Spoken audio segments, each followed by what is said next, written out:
Hello बच्चों, welcome to my YouTube channel MD classes.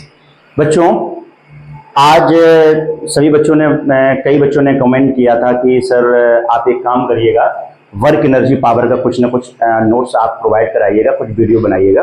तो ध्यान से सुनेंगे बच्चों। आज का हमारा जो टॉपिक है वर्क एनर्जी पावर, 11वीं क्लास का बहुत फेमस टॉपिक है और ये चैप्टर का नेम भी है और इसी से रिलेटेड हम आगे बहुत सारी बात करेंगे।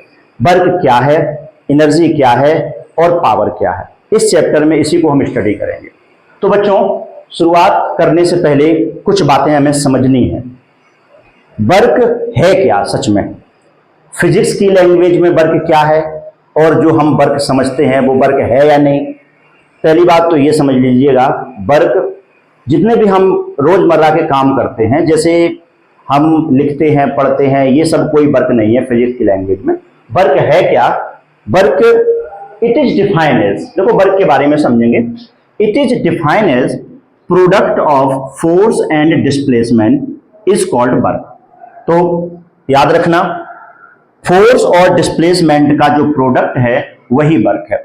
लेकिन एक बात याद रखनी है कि जो वर्क तभी होगा जब फोर्स और डिस्प्लेसमेंट मतलब सेम डायरेक्शंस में हो। तो कहने का मतलब ये है कि मैंने किसी बॉडी पे फोर्स लगाया, जैसे फॉर एग्जाम्पल मैंने ये बुक ली, अब मैंने क्या किया, इस पे फोर्स लगाया, तो मैंने ये फोर्स लगाया इस डायरेक्शन में और डिस्प्लेसमेंट इसी डायरेक्शन में हो रहा है, तो इसका मतलब इसमें वर्क हुआ है। अगर डिस्प्लेसमेंट नहीं होता है तो कोई वर्क नहीं है। तो मैंने क्या बोला, मैंने यहां पर इस बॉडी में ऐसे फोर्स लगाया, अगर डिस्प्लेसमेंट सेम डायरेक्शन में हो रहा है तो वर्क है ना। अगर मान लीजिएगा मैंने फ्रिक्शन के थ्रू वर्क होता है, उसमें नेगेटिव डायरेक्शंस में होता है, तो सिंपल सी भाषा में ये कहेंगे, फोर्स लगाए हम इसी डायरेक्शन में और इसी डायरेक्शन में डिस्प्लेसमेंट है तो वर्क होता है। तो ध्यान से सुनोगे, वर्क है क्या? It is defined as product of force and displacement is called work. तो बच्चों, वर्क को हम W से डिनोट करते हैं, तो वर्क हमारा W होता है। अब हम बात कर रहे हैं if force and displacement in same direction, मतलब ये हमने बॉडी ली है और बॉडी में मैंने फोर्स लगाया है। बच्चों, ये फोर्स लगाया है, अब डिस्प्लेसमेंट इसी डायरेक्शन में हुआ, तो वर्क क्या होगा? Force into displacement. तो फोर्स हो गया F और डिस्प्लेसमेंट हो गया S। तो फोर्स इंटू डिस्प्लेसमेंट को हम वर्क बोलते हैं। अब देखो हमारा जो केस सेकंड है वो क्या कहता है, force and displacement incline to each other. मतलब मैंने फोर्स लगाया इस तरीके से और डिस्प्लेसमेंट इस डायरेक्शन में हुआ, दैट इज कॉल्ड वर्क। लेकिन वर्क ये होगा वो स्पेशल सिचुएशंस में होगा, थोड़ा समझिएगा इस बात को। जैसे मैंने ये बुक ले ली, अब मैंने बुक फोर्स इस तरीके से लगाया, मतलब इस डायरेक्शन में लगाया, फोर्स इस डायरेक्शन में लगाया, डिस्प्लेसमेंट बॉडी इस डायरेक्शन में हुई। तो यहां पर जब भी हम वर्क निकालते हैं तो फोर्स का कंपोनेंट लिया जाता है। तो जैसे मैंने लगाया फोर्स इस डायरेक्शन में ऐसे, इनके बीच में एंगल थीटा है, मतलब फोर्स और डिस्प्लेसमेंट के बीच में एंगल थीटा है, तो हम वर्क कैसे निकालते हैं? तो वर्क निकालते हैं फोर्स का कंपोनेंट। फोर्स का कंपोनेंट इस डायरेक्शन में क्या होता है, F cos theta into displacement S। तो वर्क क्या हो जाएगा, F cos theta into S। इसी को हम बोल देते हैं Fs cos थीटा। तो बच्चों, वर्क का फॉर्मूला अगर हम बात करें तो हमारा आता है Fs cos थीटा। कब? जब फोर्स और डिस्प्लेसमेंट के बीच में एंगल थीटा हो तो हमेशा फोर्स का कंपोनेंट डिस्प्लेसमेंट की डायरेक्शन में क्या लिया जाएगा, F cos थीटा। तो वर्क इज इक्वल टू क्या हो जाएगा, F cos theta into S। तो इसको हम बोलेंगे Fs cos थीटा। और हम सभी बच्चे 11वीं क्लास में हमने आप वेक्टर प्रोडक्ट और डॉट प्रोडक्ट दोनों आप लोग जानना चाहिए। तो डॉट प्रोडक्ट यहां पर लगेगा। डॉट प्रोडक्ट होता क्या है, जैसे दो वेक्टर हैं, एक आपका F हो गया और दूसरा हो गया S, इनके बीच में एंगल थीटा है, तो याद रखना इसको हम बोलते हैं Fs cos थीटा और Fs cos theta co dot product में F डॉट S बोलते हैं। तो यहां पर वर्क का फॉर्मूला होता है Fs cos थीटा और इसको हम शॉर्ट में बोलते हैं F डॉट S। क्यों? क्योंकि आपने पढ़ा है ए डॉट बी, इसमें फॉर्मूला लगता है डॉट प्रोडक्ट का, A dot B is equal to A B cos theta. अब बच्चों हम बात करते हैं पॉजिटिव वर्क क्या है। तो देखो बेटा, पॉजिटिव वर्क के लिए फोर्स और डिस्प्लेसमेंट सेम डायरेक्शन में होना कंपलसरी है। जैसे मैंने आपसे बोला कि मैंने बॉडी पे, जैसे मान लीजिए इस पे बुक पे मैंने इसको बॉडी मान लिया, इस पे मैंने फोर्स लगाया, तो बेटा हमने फोर्स इस डायरेक्शन में लगाया और डिस्प्लेसमेंट भी इसी डायरेक्शन में हुआ, तो वर्क होगा W equal to F into S. तो ये इसकी जो वैल्यू होती है वो पॉजिटिव होती है। क्यों पॉजिटिव होती है? क्योंकि F इस डायरेक्शन में काम कर रहा है, डिस्प्लेसमेंट इस डायरेक्शन में काम कर रहा है, इन दोनों के बीच में एंगल थीटा है और थीटा की वैल्यू 0 होती है। तो वर्क जो हो जाएगा F इंटू एस, क्योंकि यहां पर cos 0 की वैल्यू होती है 1, क्योंकि सेम डायरेक्शन में होता है तो थीटा की वैल्यू 0 होती है, तो cos 0 की वैल्यू 1 हो जाती है, इसीलिए वर्क का फॉर्मूला बन जाता है F इंटू एस, जो पॉजिटिव आता है। अब आ जाओ नेगेटिव वर्क में। तो नेगेटिव वर्क क्या होता है? अच्छा, एक बात इसका पहले एग्जांपल आपको बता दें। मतलब हॉर्स पुल्स ए कार्ट, मतलब जो हॉर्स होता है वो अपनी गाड़ी को खींचता है, तो वहां पर पॉजिटिव वर्क होता है। क्यों? क्योंकि फोर्स उसी डायरेक्शन में लग रहा है और उसी डायरेक्शन में डिस्प्लेसमेंट हो रहा है, इसका मतलब यहां पर पॉजिटिव वर्क है। अब बात करते हैं नेगेटिव वर्क क्या है। तो नेगेटिव वर्क को समझने के लिए सबसे पहले मैंने एक बॉडी ले ली। अब जैसे ये बॉडी ले ली और इसको मैंने इस डायरेक्शन में अप्लाइड फोर्स लगाया, तो इसका जो फोर्स ऑफ फ्रिक्शन है वो अपोजिट डायरेक्शन में काम करेगा। जैसे मैंने अप्लाइड फोर्स ऐसा लगाया तो इसका फ्रिक्शन फोर्स इस डायरेक्शन में काम करेगा।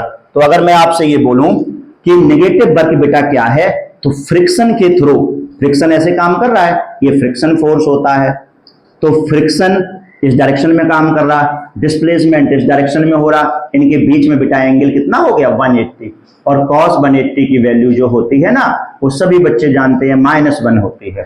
तो इससे जो वर्क आएगा वो नेगेटिव वैल्यू आएगी। क्यों?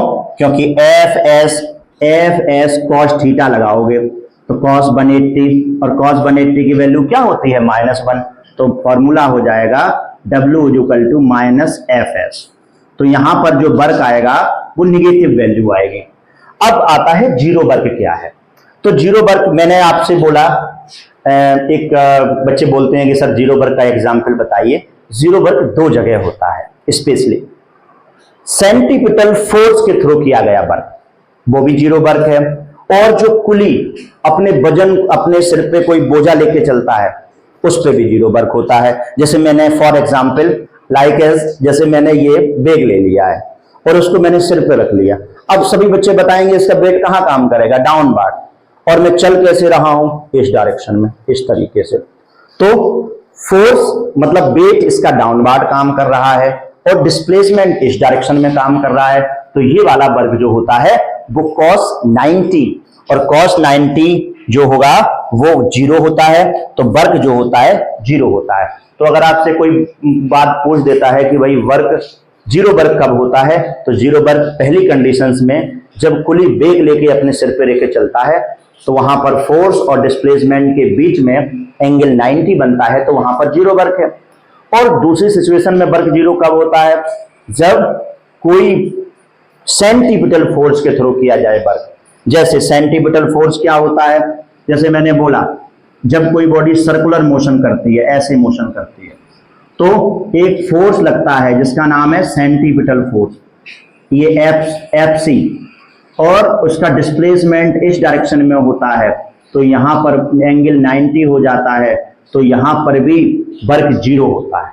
तो वर्क जीरो की एक सिचुएशन ये भी है। अब बच्चे बात करते हैं work done by variable force. Variable force क्या होता है, जैसे फोर्स, ऐसा फोर्स जो बदल रहा हो, वेरीज कर रहा हो। तो जब आपसे कहा जाए work done by variable force, तो यहां पर याद रखना एफ बाई एक्सिस में आप फोर्स ले लें और एक्स एक्सिस में डिस्प्लेसमेंट ले लें। और आपसे फोर्स कहा जाए वेरिएबल फोर्स, मतलब यहां पर फोर्स कुछ और है, यहां पर फोर्स कुछ और है, यहां पर फोर्स कुछ और है, मतलब फोर्स वेरीज कर रहा है। तो वर्क डन कैसे निकालते हैं, जैसे मैंने बोल दिया ये शेडेड पोर्शन मान लिया हमने, शेडेड पोर्शन ABCD मान लिया।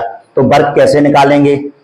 पहले इसका वर्क डन जो है वो इंटीग्रेशन से निकाला जाता है। इंटीग्रेशन से कैसे निकाला जाएगा? पहली लिमिट रख दी जाएगी SI इनिशियल लिमिट, और जी लिखी जाएगी final limit SF।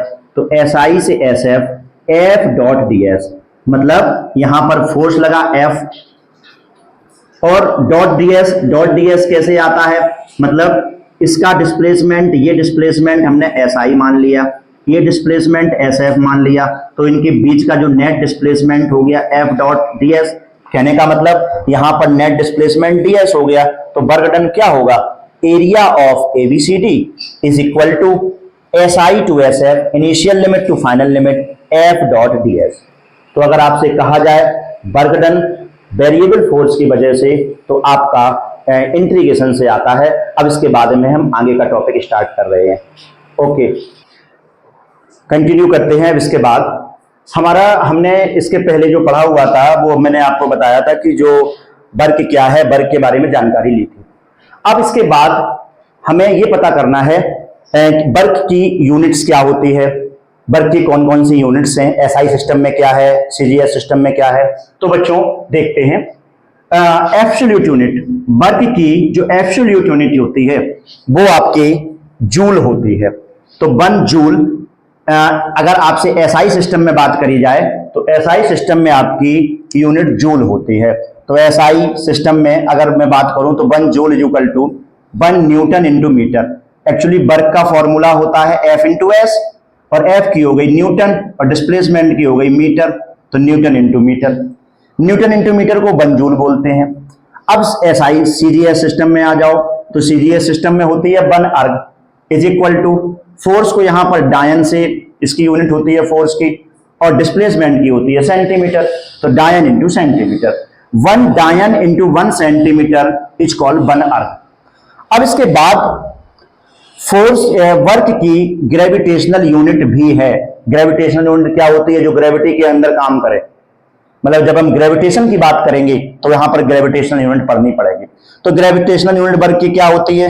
1 kilogram metre. अगर मैं SI सिस्टम में बात करूं तो 1 किलोग्राम मीटर, या फिर 1 किलोग्राम वेट। तो 1 किलोग्राम वेट को हम कैसे लिखते हैं? मतलब 1 किलोग्राम का मतलब 1 किलोग्राम वेट का मतलब होता है 9.8 न्यूटन का तो फोर्स लगे, और डिस्प्लेसमेंट हो 1 मीटर, तो 9.8 न्यूटन इंटू मीटर, मतलब फोर्स इंटू डिस्प्लेसमेंट। फोर्स हो गया 9.8 न्यूटन का किसी बॉडी पे काम करे, और डिस्प्लेसमेंट 1 मीटर हो, तो वर्क हो जाएगा 9.8 न्यूटन इंटू मीटर को हम जूल बोलते हैं। तो 1 किलो वेट या फिर 1 किलोग्राम मीटर, ये एक ही बात है। 1 किलोग्राम वेट इक्वल टू होता है 9.8 न्यूटन इंटू मीटर को जूल बोल देते हैं, तो 9.8 जूल के बराबर है।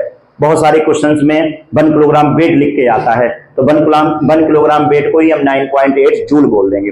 अगर कहीं 1 किलोग्राम वेट लिखा है तो उसको हम बच्चों क्या बोलेंगे? 9.8 जूल। अगर मैं CGS की बात करता हूं तो यहां पर ग्राम इंटू सेंटीमीटर होता है, और ग्राम इंटू सेंटीमीटर को 1 ग्राम इंटू वेट बोलेंगे।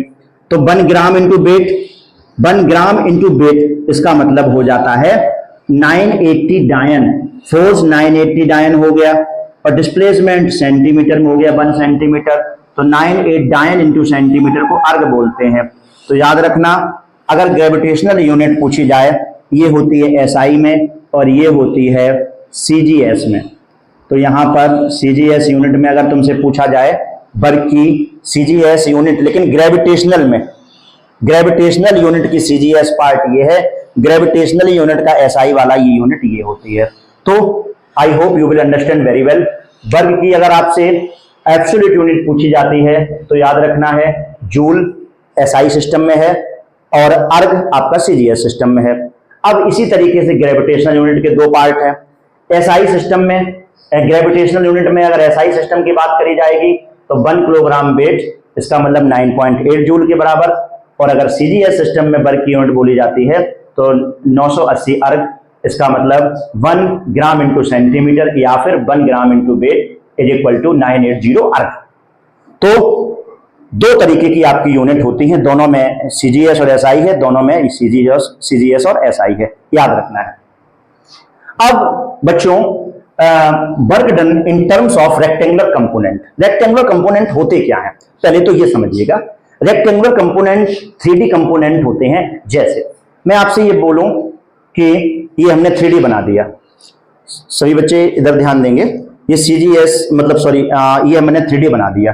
तो यहां पर अगर मैं आपसे बोलूं ये आपका x एक्सिस हो गया, ये y एक्सिस हो गया, ये z एक्सिस हो गया, मतलब फोर्स को हम x एक्सिस में भी डिवाइड कर लें, y एक्सिस में भी डिवाइड कर लें, z एक्सिस में भी डिवाइड कर लें, इसको हम रेक्टेंगुलर कंपोनेंट बोलते हैं। अब उसी तरीके से डिस्प्लेसमेंट को भी हम x एक्सिस में डिवाइड कर लें आपका, और डिस्प्लेसमेंट को भी y एक्सिस में डिवाइड कर लें, डिस्प्लेसमेंट को भी z एक्सिस में डिवाइड कर लें, तो हम s को ऐसे लिखेंगे, f को ऐसे लिखेंगे, f equal to fx i cap. fx i cap क्यों लिखते हैं, ये हो गया मैग्नीट्यूड, ये हो गया डायरेक्शन। इसी तरीके से प्लस fy j कैप, ये हो गया मैग्नीट्यूड, ये हो गया डायरेक्शन। fz k कैप और s को भी लिखेंगे sx i cap, sy j cap, sz k cap. तो वर्क निकालने का तरीका क्या है, f डॉट s, तो यहां पर i cap, j cap, k cap, तो हमने आपके जो i cap, j cap, k cap के बारे में पहले कभी बताया है, ये आपके यूनिट वेक्टर होते हैं। इनका काम क्या है, ये डायरेक्शन को बताते हैं। मतलब अगर मैं आपसे ये बोल दूं कि i कैप काम कर रहा है, जैसे 2i कैप, इससे क्लियर हो गया कि जो 2 न्यूटन का वेक्टर है वो x एक्सिस में काम कर रहा है। अगर j एक्सिस में y एक्सिस की बात करें तो वहां पे j कैप काम करता है, z एक्सिस की बात करें वहां k कैप काम करता है। ये सिर्फ और सिर्फ डायरेक्शन के बताते हैं, ये सभी यूनिट वेक्टर होते हैं। तो मैंने क्या बोला, f डॉट s करेंगे, तो f को मैंने इसलिए लिख दिया, s को हमने ऐसे लिख दिया। अब f का ये वाला इसके साथ में मल्टीप्लाई कर दें, तो fx sx i dot i। अब इसको यहां इस वाले से मल्टीप्लाई कर दें, fy sy j dot j, fz sz k dot k। तो इन सब की value i dot i, j dot j, k dot k, इसकी वैल्यू 1 होती है। तो w इक्वल टू क्या हो गया, fx sx plus fy sy plus fz sz। तो वर्क इस तरीके से आपको निकाला जाएगा। याद रखना, ये तभी लगाना है जब i cap, j cap, k cap में दिया जाए फोर्स, और i cap, j cap, k cap में आपका डिस्प्लेसमेंट दिया जाए, तो आपको f डॉट s करके निकालना है। तो इसी को हम बोलते हैं रेक्टेंगुलर कंपोनेंट। ओके, अब बात आती है एनर्जी। तो बच्चों हमारा इसका बाद का टॉपिक जो है वो एनर्जी है। एनर्जी क्या है, एनर्जी किसको बोलते हैं, capacity of doing work, work करने की क्षमता, या फिर हम आपसे ऐसे बोल दें कि ability of doing work, work करने की कितना एबल हैं आप, वही एनर्जी है। तो कोई बच्चा, आपने देखा होगा, कोई बच्चा बहुत तेज दौड़ लेता है तो उसकी बोल देते हैं कि वो 1 मिनट में अगर बहुत तेज भाग देता है तो उसकी एनर्जी ज्यादा है। कोई बच्चा धीरे धीरे चल पा रहा है, उसकी एनर्जी कम है। तो अलग अलग बच्चों की अलग अलग एनर्जी होती है। उसी तरीके से ability of doing work, work क्या मतलब होता है, work ability of doing work, work करने की जो क्षमता होती है, वर्क करने की जो एबिलिटी होती है, वही एनर्जी है। तो एनर्जी क्या है, capacity of doing work is called energy, it is the scalar quantity. याद रखना, जिस तरीके से वर्क स्केलर क्वांटिटी होता है, उसी तरीके से एनर्जी भी स्केलर क्वांटिटी होती है। अब एनर्जी की यूनिट क्या होती है, एनर्जी की यूनिट जो वर्क की यूनिट है वही एनर्जी की यूनिट है। वर्क की यूनिट क्या होती है, वर्क की जो यूनिट होती है जूल है। एसआई सिस्टम में जूल होती है, सीजीएस सिस्टम में अर्ग होती है, और भी इसकी यूनिट है इलेक्ट्रॉन वोल्ट। याद रखना, इलेक्ट्रॉन वोल्ट क्या है, ये भी वर्क की यूनिट है, एनर्जी की यूनिट है। तो देखो भाई, एक और यूनिट होती है कैलोरी। कैलोरी का ज्यादातर यूज, मतलब ज्यादातर का मतलब मैं यही बोल दूंगा कि हीट में कैलोरी यूज होती है, और हीट एक एनर्जी है। तो अगर मैं हीट की बात करूंगा तो कैलोरी का यूज होता है। तो 1 कैलोरी इक्वल टू 4.2 जूल के बराबर होता है। याद रखना है, 1 कैलोरी बराबर होता है 4.2 जूल के बराबर होता है। और 1 इलेक्ट्रॉन वोल्ट क्या है, 1 इलेक्ट्रॉन वोल्ट को समझने के लिए, जैसे मैंने बोला, एक इलेक्ट्रॉन मतलब चार्ज Q इंटू बी, आपने वर्क का फॉर्मूला पढ़ा होगा, एक W equal to Q into B. Q into B. Q का मतलब हो गया एक इलेक्ट्रॉन चार्ज है और उसका एक पोटेंशियल मतलब उस पर जो उस चार्ज पर एक इलेक्ट्रॉन के चार्ज पर एक पोटेंशियल जो है पोटेंशियल डिफरेंस है या एक वोल्टेज वर्क कर रहा है, तो जो वर्क आएगा वो 1 इलेक्ट्रॉन वोल्ट के बराबर आएगा। ये फॉर्मूला 10th में भी यूज होता है Q इंटू बी और 12th में भी यूज होता है W equal to Q into B. तो इसी से आता है एक इलेक्ट्रॉन पे चार्ज कितना होता है 1.6 इंटू 10 टू की पावर -19 कूलाम और 1 वोल्ट का पोटेंशियल, तो 1.6 इंटू 10 टू की पावर -19 कूलाम इंटू वोल्ट को हम जूल बोल देते हैं, तो 1.6 इंटू 10 टू की पावर -19 जूल। तो 1 इलेक्ट्रॉन वोल्ट हमेशा याद रखना 1.6 इंटू 10 टू की पावर -19 जूल के बराबर होता है। अब इसके बाद हम लोग पढ़ेंगे काइनेटिक एनर्जी क्या है। तो काइनेटिक एनर्जी को समझने के लिए हमें यह समझना है the energy possessed by the virtue of its motion. मतलब कोई भी एनर्जी, काइनेटिक एनर्जी वह एनर्जी है जो मोशन की वजह से बनती है। जैसे मैंने बोला कि एक स्टोन को मैंने ग्लास के पैन में फेंक दिया, मतलब एक स्टोन को हमने ग्लास के पैन में गिरा दिया, तो उसका मतलब उसमें एनर्जी थी। तो एनर्जी थी इसका मतलब उसमें मास था और वेलोसिटी भी होती है। तो मास और वेलोसिटी ये दोनों कंपोनेंट को मिला के एनर्जी बनती है। तो एनर्जी का फॉर्मूला अगर मैं काइनेटिक एनर्जी की बात करूं तो आप लोग सब जानते हैं 1/2 mv² होता है। लेकिन किसी भी बॉडी में जो काइनेटिक एनर्जी होती है वो वर्क की वजह से आती है। तो मैंने इसको मैं समझाने के लिए मैंने क्या बताया था, energy possessed by the virtue of its motion. मतलब energy possessed by the virtue of its motion, motion की वजह से जो एनर्जी आती है उसी को हम काइनेटिक एनर्जी बोलते हैं। तो इसका एग्जाम्पल क्या है, ए बुलेट फायर्ड फ्रॉम गन। अगर गन से बुलेट को फायर करेंगे, ठीक है ना, तो ये काइनेटिक एनर्जी ही होगी। तो काइनेटिक एनर्जी का एक्सप्रेशन समझने के लिए सबसे पहले मुझे ये समझना है, एक बॉडी ले ली मैंने जिसका मास m है और वो रेस्ट में है। तो जब रेस्ट की बात करते हैं तो सभी बच्चे जानते हैं u की वैल्यू 0 होती है। तो अब हमने इस पे फोर्स लगाया, जैसे ही हमने इस पर फोर्स लगाया तो डिस्प्लेसमेंट इसमें s हो गया। तो हमने क्या देखा कि कोई बॉडी ली जिसका मास m है, उस पर हमने F फोर्स लगाया, उसका डिस्प्लेसमेंट s हो गया। तो वर्क कितना किया हमने, work is equal to force into displacement. Force लगाया F और डिस्प्लेसमेंट हुआ s। तो F इज इक्वल टू सब जानते हो क्या होता है ma, तो ma इंटू s। अब हमने क्या किया भाई, काइनेटिक एनर्जी में तो 1/2 mv² होता है, तो मुझे ये वाला पार्ट हटाना पड़ेगा। तो उस पार्ट को हटाने के लिए हमें थर्ड इक्वेशन लगानी पड़ेगी। थर्ड इक्वेशन क्या होती है, v² is equal to u² plus 2as। अब यहां से s निकालो, तो s इज इक्वल टू भाई u की वैल्यू तो 0 हो गई क्योंकि बॉडी रेस्ट से स्टार्ट हुई थी, तो s इज इक्वल टू क्या हो गया v² अपॉन 2a। अब s की वैल्यू इसी इक्वेशन में रख देते हैं। तो इक्वेशन में जैसे ही रखेंगे s की वैल्यू, तो w is equal to m into a v² upon 2a। तो a से a कैंसिल हो गया, तो w इज इक्वल टू क्या आ गया 1/2 mv²। एक मिनट, सभी बच्चे इसको बहुत अच्छे से समझेंगे कि वर्क इज इक्वल टू होता है 1/2 mv², यही काइनेटिक एनर्जी है। सभी स्टूडेंट इस वीडियो को प्रॉपर देखना है, स्किप नहीं करना है। एक्चुअली एग्जाम हमारे नजदीक हैं, अच्छे से समझेंगे तभी ये हर कॉन्सेप्ट क्लियर होगा। किसी बच्चे को प्रॉब्लम्स हो तो कमेंट सेक्शन में जरूर राइट करें। Thank you for watching.